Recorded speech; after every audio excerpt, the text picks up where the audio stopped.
Hello, everybody. Welcome to another episode of Off Script with Pastor Jared. Solo today. And just want to go ahead and say on the front side, we're going to tackle a tough topic today.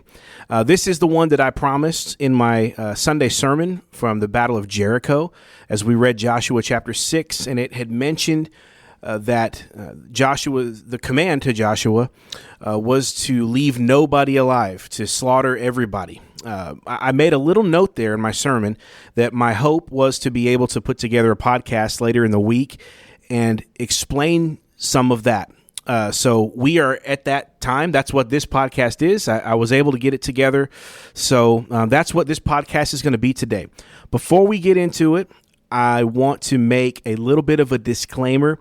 This is not the one that you want to have your kids in the car for.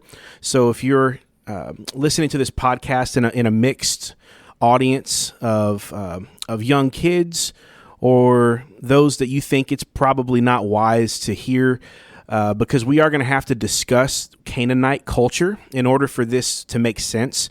And my really the argument that I'm going to make is predicated on the fact that the Canaanites were a sinful, deeply sinful people, and I would love to just tell you that and everyone to just believe it, but that's not how it works. I've had this argument many times before, and unless you pull the curtain back and explain what was happening in the Canaanites and the Amorites culture, people don't really get over it. You have to tell them. So with that being said, this is one of those rare times when I would make a disclaimer that this is not the podcast to listen to with little kids around. There's going to be some kind of deviant things that have to be discussed, some sexual things that have to be discussed, and I just don't want that to be heard. So why are we doing this? Why this episode? And several of you even said Sunday after the sermon that you were grateful that this was going to happen. So I appreciate that feedback. The reason why we're doing this is because people struggle significantly with the passages in Scripture that talk about the conquest, and uniquely so. It's very unique to the sword of Joshua's army that people start to really recoil, and you'll hear a spectrum of things. Some Christians will say, I get it, I understand, but I don't like it. Some will be bothered by it and not say anything. It will bother them enough to cast doubt on the goodness of God. Some have deconstructed and walked away because of these texts in the book of Joshua. So it is a serious thing, and I want to treat it that way. I want to help. I want to imagine that my target audience today is somebody who has read these and is bothered and they're trying to hold to the truth of God's word, and they're trying to hold to the character of God as being righteous and just and good. And you read these passages where Joshua's armies are told to go in and not just kill the military-aged men, but to kill everybody. It says old and young, men and women, and even animals. So it's and then burn the city with fire. It is a full-blown killing, a judgment, we could say. And so I told you that this was coming, and I wanted to explain this to you because so many people are made uncomfortable by this. And before I really get into it, it's just hard to do this in a Sunday sermon. I think you could, but I would have derailed Sunday's entire sermon to take a side note and do this. And maybe if we wanted to do it on Sunday night, I could have, but I just think this is the best forum to get into things that are just so uncomfortable and where you can guarantee the right audience hears it. So the first thing I want to ask is when people say, man, I'm uncomfortable because of the conquest. The first thing we want to answer is, does the Bible really say that? Okay, because sometimes people will say, well, that's not in the Bible, or does the Bible even really say that? So first I want to show you that actually, yes, it does. I know not every listener of this podcast, the off-script part of the podcast, listens to the sermons. So this will be good context for you. In Deuteronomy 20, 10 through 18, there's a passage here that I want to read. This is during Moses' time, so while Moses is still around giving instructions, he says, "When you draw near to a city to fight against it, offer terms of peace to it. If it responds to you peaceably and it opens to you, then all the people who are found in it shall do forced labor for you and shall serve you. But if it makes no peace with you, but makes war against you, then you shall besiege it. When the Lord your God gives it into your hand, you shall put all its males to the sword, but the women and little ones, the livestock and everything else in the city, all its spoil, you shall take as plunder for yourselves. And you shall enjoy the spoil of your enemies, which the Lord your God has given you. Thus you shall do in cities that are very far from you, which are not cities of the nations here, but in the cities of these peoples that the Lord your God is giving you for an inheritance, you shall save alive nothing that breathes, but you shall devote them to complete destruction. The Hittites and Amorites, Canaanites, Perizzites, the Hivites and Jebusites, as the Lord your God has commanded, that they may not teach you to do according to all their abominable practices that they have done for their gods, so you sin against the Lord your God." Deuteronomy 20, 10 through 18. So in this passage that I just read, everybody's triggered in the audience. Now, in this passage that I just read, what we see are two different scenarios, all right? So there's two warfare scenarios presented by Moses to the people, and they are two different approaches based upon the location of the enemy army, okay? So for war outside the promised land and not considered in this family of promised land Canaanites, they were to offer peace terms. So this is different, right? This is not the Canaanite way. So if it's somewhere miles outside the promised land and they are in war scenario, then they can go knock on the door and say, let's talk diplomacy. All right. And if that didn't work, then they would war against the fighting men and spare the women and children and keep the spoils of war. Okay. For the inhabitants of the land, however, for the Canaanites, the ones that lived in the boundaries of the promised land, their instructions were different. It was spare nothing, spare no one, complete destruction. Deuteronomy 7:2, when the Lord your God gives them over to you and you defeat them, you must devote them to complete destruction. You shall make no covenant with them and show no mercy to them. And then for our passage from Sunday, Joshua 6:21, after the walls fell, it says, "Then they devoted all in the city to destruction, both men and women, young and old, oxen, sheep, and donkeys, with the edge of the sword." All right, so look, I share those passages with you to say that our response cannot be, "No, that's not true. Show me in the Bible where it says that." Guys, it says that. It says that. We have to own that it's there. This is a command from God to go to war and kill an entire people, not just men, but to kill and wipe out the Canaanites, okay? You have to take that and own that. It's real and it's there. So we need to help people understand a few things, okay? Let's begin kind of working through some things. First, I have a list I want to go through in a second of points for you. But before we do that, I want to remind you of something. This land that they were going into was called the Promised Land. Why was it called the Promised Land? Well, not just because it was awesome. Promised Land doesn't have to be a synonym for something awesome. So it was promised to Abram. Later, Abraham. It was promised to Abraham many years before Joshua. So back in Genesis 12, all the way back, God makes this initial verbal promise to Abram about the land. I'll give you a great land, give you a name, give you a nation. And then in Genesis 15, you should read this if you've never read it before. Genesis 15, there is a covenant ceremony made between God and Abraham. And they cut, animals and walk down the middle of it. The pot levitates. God does the covenant. I mean, it's amazing. The words are spoken there from God to Abram, saying this in Genesis 15:13 through 16. It says, "The Lord said to Abram, know for certain that your offspring will be sojourners in a land that is not theirs, and will be servants there, and they will be afflicted for 400 years. But I will bring judgment on the nation that they serve, and afterward they shall come out with great possessions. As for you, you shall go to your fathers in peace. You shall be buried in a good old age. And they shall come back here in the 4th generation, for the iniquity of the Amorites is not yet complete." All right, let's talk about that for just a second. A promise is made to Abram before Ishmael or Isaac is ever born, and we are 400 years out from the fulfillment of the promised land. Furthermore, God says the Amorites' iniquity is not yet complete. So that's what God is saying. Why are we waiting? If there's the promised land and there's a promise, why are you sending us into slavery?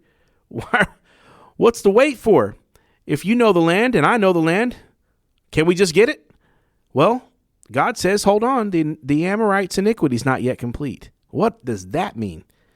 Well, it means basically that the people who live in that land that they're going to take, the people in the promised land now, before they get booted out, those people are not as sinful as they will be in 400 years. So in 400 years, God is going to feel completely justified to send in Joshua's armies with the sword. But he apparently, when he's talking to Abram, does not feel that the time is right. He said that basically they're not sinful enough yet for me to do what I'm going to do in 400 years. So 400 years does pass from Abraham to Isaac and Jacob to Joseph to Moses to Joshua. And here we are back in Joshua 6 when the walls fall down and the iniquity of the Amorites is complete. They are as sinful as the Lord requires. And it also gives us a way to describe the conquest. We use the word conquest, and I think that's a fine word, but what it is a judgment. It's a judgment of God, and he's using his people to do it. That's what it is. Now, let's go to those who struggle with this, who hear that and they struggle, man. They just think. And look, I want to be honest with you guys. I've struggled over this before. You know, stuff hits different when you have kids. You know, I have little kids, and you read this passage and it says that they when it says young and old with the sword, I mean, your mind pictures children, senior adults being slaughtered by the armies of Joshua going through the town. I mean, it does sit with you. It's hard, and it should, but it's not enough to say this means that God is bad, that this means that God is, as Richard Dawkins would say, a moral monster. Okay? I want to help you. I want to help you understand.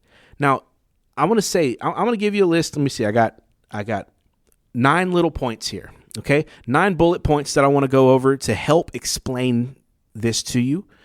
I don't pretend that this is going to be a slam dunk for you. I don't pretend that any one point that I give you is going to be something that completely makes you okay with a slaughter. But what I want to do is help you understand and not let this be a stumbling block in your faith, okay?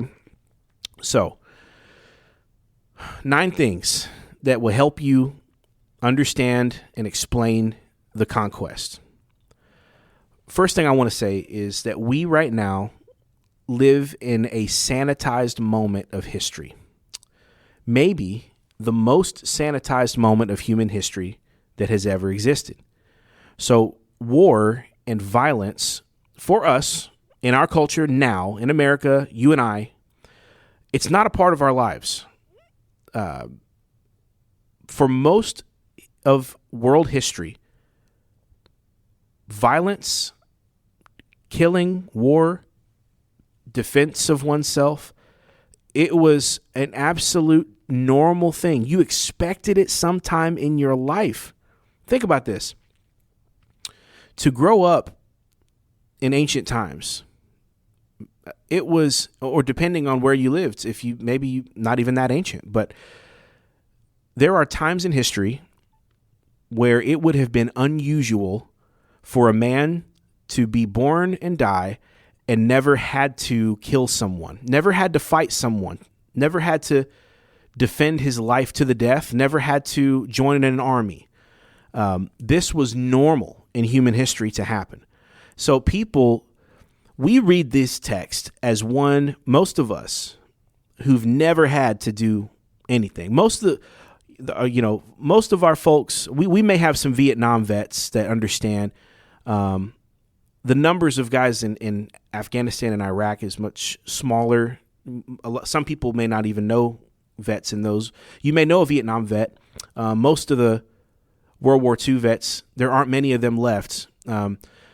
We don't have that kind of brush with the violent today as those who have been through war. People just don't have to deal with the fact that in order to survive, you will have to kill another man in your lifetime. So that was a normal part of life in the ancient world. And I just want to start with that because we bring an awful lot of judgment to the pages of Scripture about what they should and should not have done. But you don't understand a world where people are trying to kill you regularly. Just a different culture, different world. Okay, so let me just say that up front. Number 2, it's important that we call this what it was, and that is not correct to call it a genocide. So one of the biggest attacks against this is that someone will come and call it a genocide, and it's a good tactic on their part because we all agree genocides are bad. So if they use the word and it fits, that means God is bad. So that's the hope.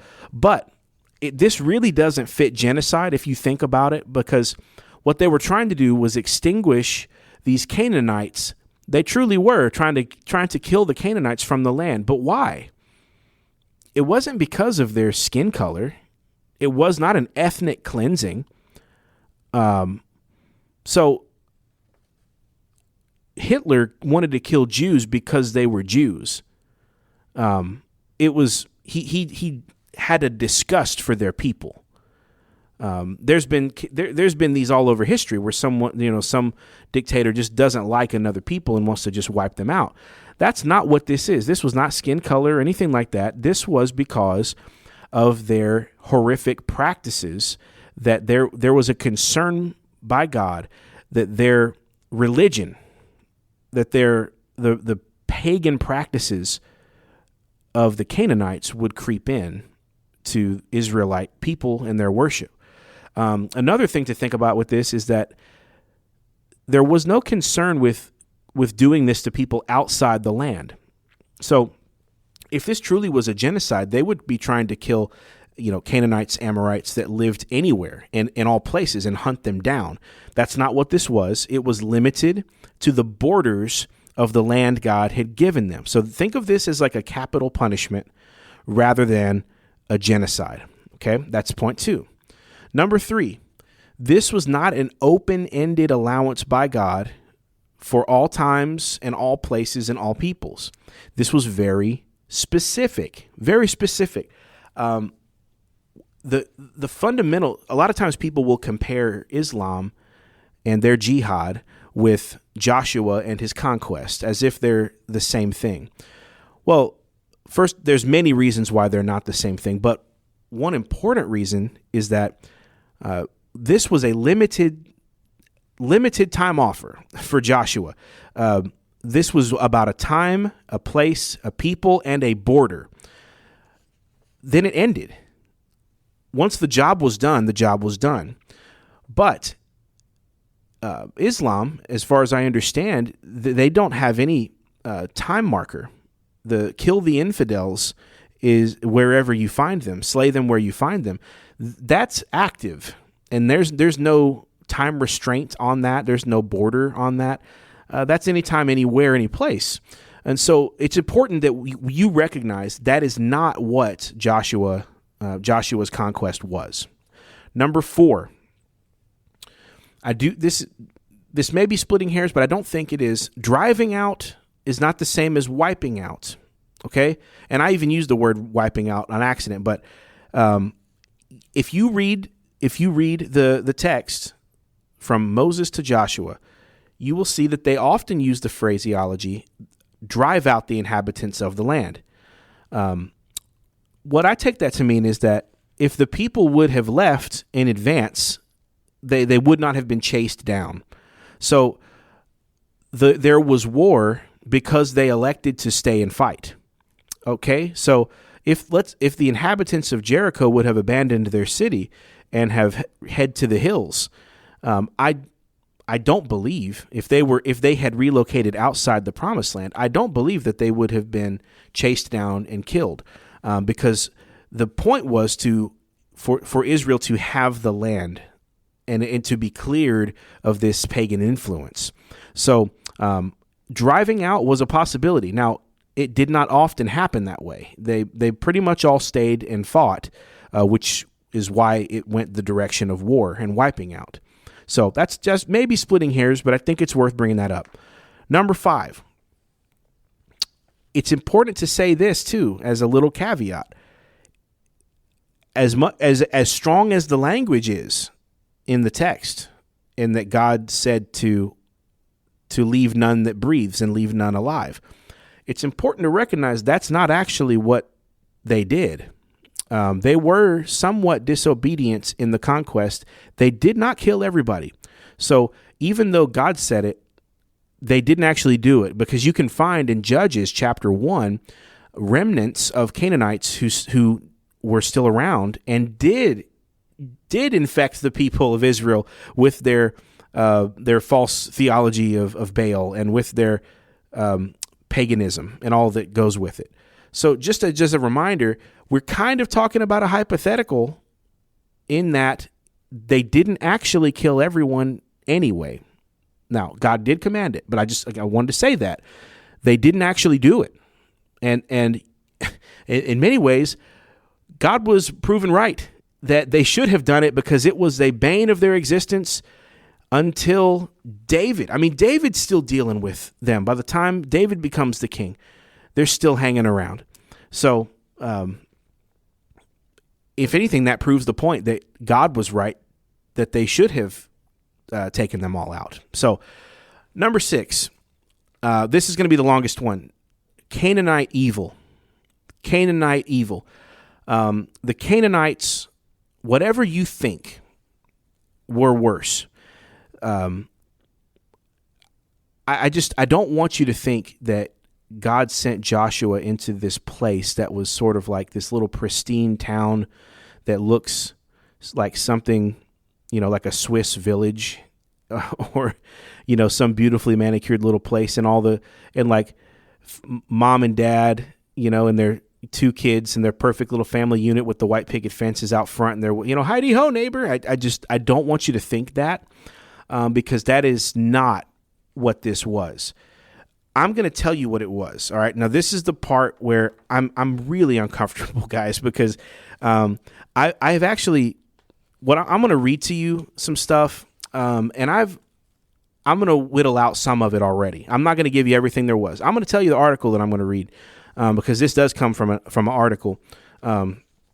Title of the article is "We Don't Hate Sin, So We Don't Understand What Happened to the Canaanites," by a guy named Clay Jones, who is at Biola University in the apologetics program, and he wrote this for Philosophia Christi, which is a publication, volume 11, number 1 in 2009. I came across it, and what he has done in this article is take a summary of the things that God said were going to be a problem in the Canaanite culture.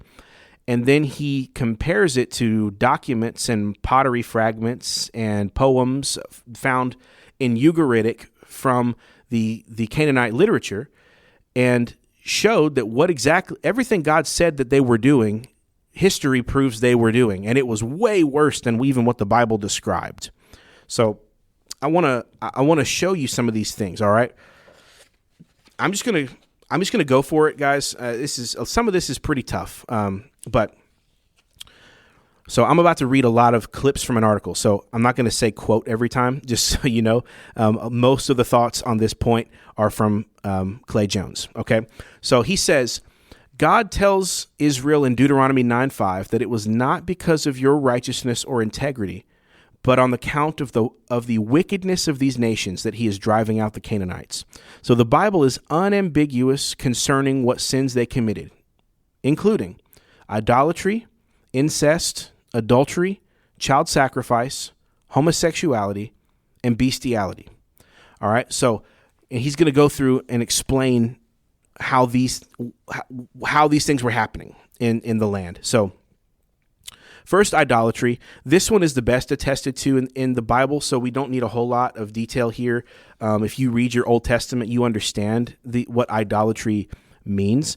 But it's really cool. A lot of this was discovered in the 1920s. There was a guy, I think I read, there was a guy that was out farming, and he kind of ran his rake upon something in the dirt and discovered an old Canaanite library and found a lot of this information. And that's when we learned so much about what's called the Baal cycle. And you can Google that. There's things on that. That's in a Wikipedia entry. The Baal cycle, which is sort of the cyclical way that Baal interacts with the gods relating to the weather and fertility and things like that. So their gods, the Canaanite gods, were El, Baal, Asherah, Mot, and Molech among the main ones. And then there was many others, but those were the main ones that you'll interact with their names. And they were obviously extremely pagan gods. So this was a polytheistic people, and they did a lot of terrible things. All right. So the first thing on the list that really is shows how debauched their culture had become was incest. Incest was common, not just like, I know you can say there's incest in America. There probably is, but it's a feature of their culture. It absolutely normalized. So I'm going to read a quote here. It says, like all ancient Near East pantheons, the Canaanite pantheon was incestuous. The god El, considered the father of the gods, had 70 children by Asherah. From that union came Baal and his sister Anat, with whom Baal had sexual relations. So right there we see Baal in their gods' stories. Baal and his sister had sexual relations. So that's their gods doing this. After Baal reported to his father El that Asherah tried to seduce him, that's his mother, by the way, that Asherah tried to seduce him, El encouraged Baal to have sex with her to humiliate her, which Baal did. Baal also had as a consort his first daughter, Pidre. None of these incestuous acts of the gods is presented pejoratively. So, in other words, they celebrate this. This is not something that they're ashamed of. This was a virtue in their culture. Incest was a virtue in their culture. It had become completely normalized. So, that's the first one. Next is adultery that was mentioned in here. He says Canaanite religion, like that of all the ancient Near East, was a fertility religion that involved temple sex. Ishtar, or Asherah, known as the Queen of Heaven, became the woman among the gods, patron of eroticism and sensuality, of conjugal love, as well as adultery, of brides and prostitutes, transvestites, and pederasts.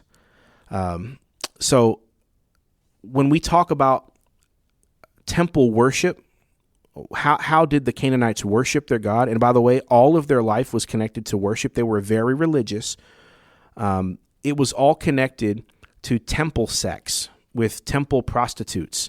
When we talk about the high places in the Bible, that's what you're talking about. That's why it was so bad for them to have these things. Another quote here says, the priests probably attended to their rituals while naked, and sex was certainly a large part of the ceremony. University of Helsinki professor Martin Neeson writes, sexual contact with a person whose whole life was devoted to the goddess was tantamount to union with the goddess herself. So in other words, when they had sex with a temple prostitute, they felt like they were having sex with their god. And that was why it was such a high thing for them to do. Again, I am cutting out a lot of things here, guys. It does get worse, but I'm limiting it to what you need to know. Next in their list of things that the Canaanites were doing as a part of normal parts of their culture, this one is very tough: child sacrifice. Leviticus 18:21, God commanded his people, "Do not give any of your children to be sacrificed to Molech." Why did God say that? Well, Molech was a Canaanite underworld deity represented by an upright, bull-headed idol with a human body, in whose belly was a fire and stoked, and in whose outstretched arms a child was placed that would be burned to death. It says it was not just unwanted children who were sacrificed. Plutarch reports that during the Phoenician Canaanite sacrifices, the whole area before the statue was filled with the loud noise of flutes and drums, so that the cries of the wailing child should not reach the ears of the people. And it was not just infants; children as old as 4 were sacrificed. I've got an article here too. There's a piece. I'm not going to read it, but if you do go to this article, you will see that they tell you more about the specifics of the statue and the process of putting the child in the burning, flaming arms of the bull. And guys, all I can just say is this is unimaginable. And so this was part of their culture. They did this not just once in a while. This was a feature of their worship. This is how Molech was worshipped in this way. This is how you worshipped Molech. He demanded a sacrifice of your child. There's another quote here that says, from a UCLA researcher, it says, "There's no reason to doubt the biblical testimony to Canaanite child sacrifice." UCLA researcher Shelby Brown concludes, "No other ancient people regularly chose their own children as sacrificial victims or equated them with animals which could be substituted for them." So what she's saying here is the Canaanite Amorite culture was uniquely bad. So as brutal as the ancient world was, not every culture sacrificed their own children. Now, they may have done things in other ways, and they all had their own problems. But what this researcher is saying, it was still, even in other really bad cultures, it was still rare for parents to sacrifice their own children, to throw them into the fire. That was not common. However, it was common for the Canaanites. They were uniquely dark. So they had reached a level that paternal maternal bond that should stop you from doing this. They had culturally busted that door down. So they were uniquely evil in what they did. The other thing that says here is that they were participating in rampant homosexuality. We learn from these articles. I'm just going to keep it surface level for you. We learned that there was rape happening rampantly in their culture, young to old, but in families. Children were probably uniformly molested as a norm, and that was just Canaanite culture. Their sex had become turned up to 11, and there was no boundary anymore. It was just unimaginable. The last one here is really the hardest for me to read. But again, I think you need to know. So if you're uncomfortable, again, I'll give one more disclaimer. This is probably the worst one. And that is that bestiality had become commonplace in this culture. All right. So I'm going to read from this article that says, probably the ultimate depravity is sex with animals. Hittite law stated, "If anyone has intercourse with a pig or a dog, he shall die. But if a man has intercourse with a horse or a mule, there is no punishment." Okay, that's Hittite law. And as it says, to continue the quote, "As was the case with incest, penalty for having sex with animals lessened at the time of the Exodus. So there should be no surprise that bestiality would occur for the Canaanites, since the god they worshipped practiced it. From the Canaanite epic Baal cycle, we learn," all right, this, you're about to hear a quotation from Baal poetry of what Baal did. It says, "Mightiest Baal hears. He makes love with a heifer in the outback, a cow in the field of death's realm. He lies with her 70 times 7, mounts 80 times 8. She conceives and bears a boy." So, again, bestiality is not just a thing that happens occasionally in their culture. The god they worship does it, and it's given as a virtue to the people. It's celebrated as a norm, and even a way to aspire to it someday. They have, in this article, they discovered incantations that people used to read about tying up animals to beds and having sexual relations with animals against their will, with different animals. I mean, it's so uncomfortable to read this, but I want to show you guys what it is. And it's just a level of evil and depravity that's beyond even what we see. I mean, we know that we're in a depraved culture right now, but it can get worse. And there is a certain level of darkness that can fall. So again, everything I just shared on the Canaanites, that came from Clay Jones, who has a great article out on that, and it's worth many other articles too. He's kind of one of the leaders on this, so you should look him up. I think clayjones.net, you would be able to find a lot of his material. But that's the Canaanite evil. So again, I don't want you to think something about them that's not true. They were evil. That's number 6.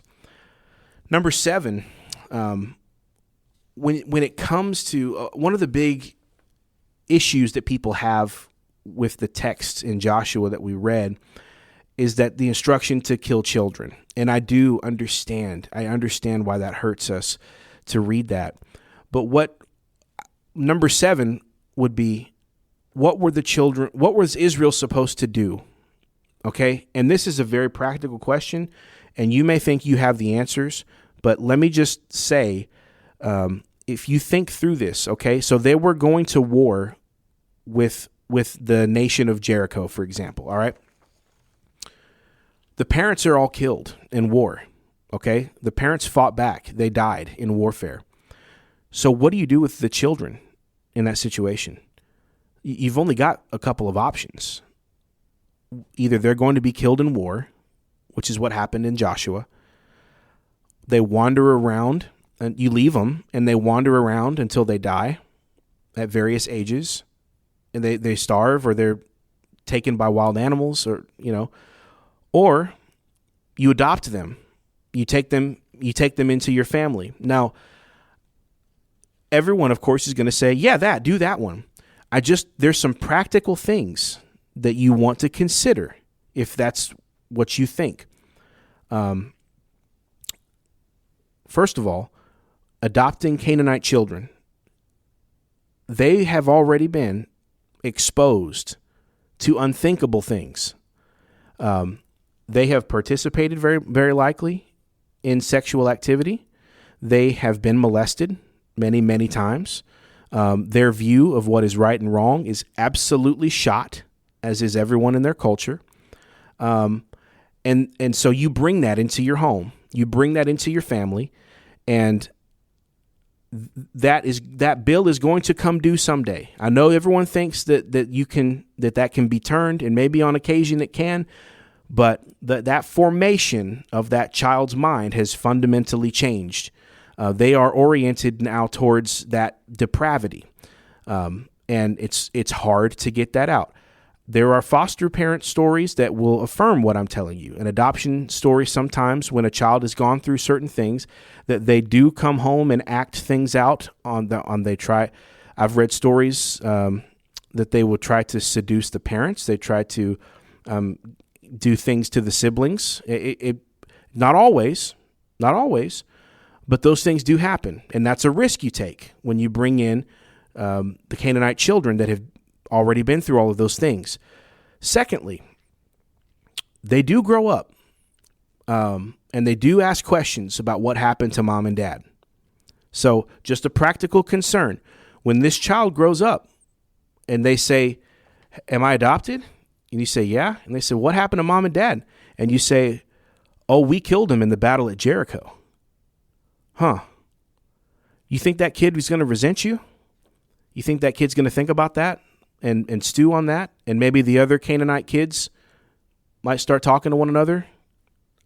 I'm just telling you, that's a practical reality to think through. What it would realistically be like. A lot of times they would have brought that mindset with them, grown up and brought it into the family. And so just something to think about. That's number 7. Number 8, Sodom and Gomorrah was an example of a Canaanite city. All right, I did mention this on Sunday, but when you're thinking like, okay, this is all theory. You're telling me things that you've read, but what would an example of a Canaanite city even be like? Well, we don't have to guess because Sodom and Gomorrah was a Canaanite city. Back before God said the iniquity wasn't yet full. So Sodom and Gomorrah was in Abraham's era. Remember the story? It says, they say, God, you wouldn't destroy Sodom and Gomorrah when there's righteous people that live there, would you? God, surely if there's 50 righteous. Okay, God, surely if there's 40, 30, 10, 5. Lord, if there's just 5 righteous people, would you save the city? And Lord says, sure would. Sends in his messenger to go look. What happens? They get in there. The townspeople, the Sodomites, are knocking at the door. And they say, we saw somebody new come into town. Bring them out. We want to have sex with them.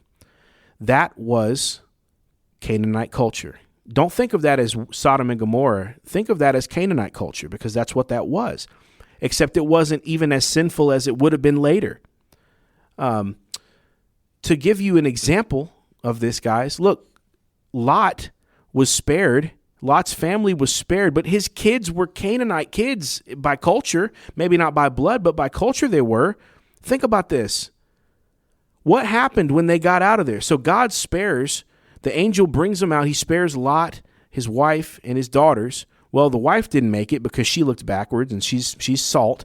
So the daughters, though, as soon as they get out of there and they're with their dad, they get dad drunk and they have sex with their dad. There's the incest. So that culture, they brought it with them. And Lot's own daughters do that to him. So it's just, those are products of what happens when a culture has deteriorated so far. So this isn't the only time God did this. God did this for Sodom and Gomorrah. He did it for the global flood with Noah. We don't have a problem when we read those stories. We understand what God's doing. But often people have a problem with Joshua, and it just makes you wonder, do you really believe? If you think Joshua's a problem, but you don't think there's any issue with the flood, it makes me wonder, do you really believe in the global flood? Do you really believe that happened? Because that's way more death than would have happened at the sword of Joshua. So last thing, this is just a tie-up. Number 9. This is a principle. If I don't understand something, my general disposition is going to be that I trust God rather than I accuse God. So I'm not trying to tell you guys that this is not a hard issue. This is one of the hardest issues in the Bible. Okay? I have defended at some point every doctrine of the Bible, every hard passage. I've dealt with it at some point by somebody. And I am telling you, this one is easily top 5. It is difficult. to wrap your mind around. There are times when you just have to say, I don't understand this completely. I'm trying to. I see what God was doing. I understand the evil of the Canaanites. I'm still having a hard time with the slaughter of the children and the senior adults, and I understand. Okay. I recognize the city was evil. I recognize the incest, the bestiality had gone off the rails. I get it, but it's just hard for me. When you're in those moments, it's important to say, will not the judge of all the earth do right? Can I trust God to have higher ways than what I have? To know the hearts of men? To know the future? Hey, look, I believe in the sovereignty of God. You know what that means? It means I believe God knows who would be saved. I believe God can look in ahead of time and see, would these people turn Israel's hearts toward himself? Would any of these people have repented if they had the chance? God knows all that. And that's not for us to get involved in, but it's just for us to say, I do trust God will get it right. I do trust God knows more than me. I do trust when I don't understand, that's when I'd say I trust God. And this is one of those cases when you just have to say, I just have to trust you, Lord, that you're going to do the right thing, even if I don't get it. It's not about me. It's not about me putting myself in your chair saying, well, if I was God, let me tell you what I would do different. Guys, that's a dead-end road. That's a dead-end road, a fool's errand. You'll never get there, and it's a dark road to go down. Don't go down that road of, if I was God, here's how I would do things. It's darkness. Don't go there. So in this case, I don't know that you're going to be convinced that you shouldn't have any kind of sadness or sorrow or anything like that. I do think we should be able to rejoice in the Lord's divine judgment. And ultimately, that's what this is. The conquest is God's judgment. And guys, can I just tell you before we close out today, there's coming a divine judgment anyway. There's coming a divine judgment anyway in the future. And God's going to judge all people. He's going to raise everyone, the living and the dead. And he's going to exact judgment upon anyone who has ever sinned against him. And the only people who are going to be able to survive that judgment is those who are covered in the blood of Christ, who have by faith and by repentance thrown themselves at the mercy of Jesus Christ as Savior and Lord. If you've done that, there's no fear in judgment. If not, it's Canaanites part 2. It's the same thing. It's the flood. It's Sodom and Gomorrah. It's the sheep and the goats. Christ is going to return and judge the world. Some experienced a taste of that on the earth. Some get that in the future judgment, at the final judgment. So I guess my message to you would be, if this is uncomfortable to you, all the more reason to trust in Christ, all the more reason to throw yourself upon him, and to by faith become a follower of Jesus and give yourself to him.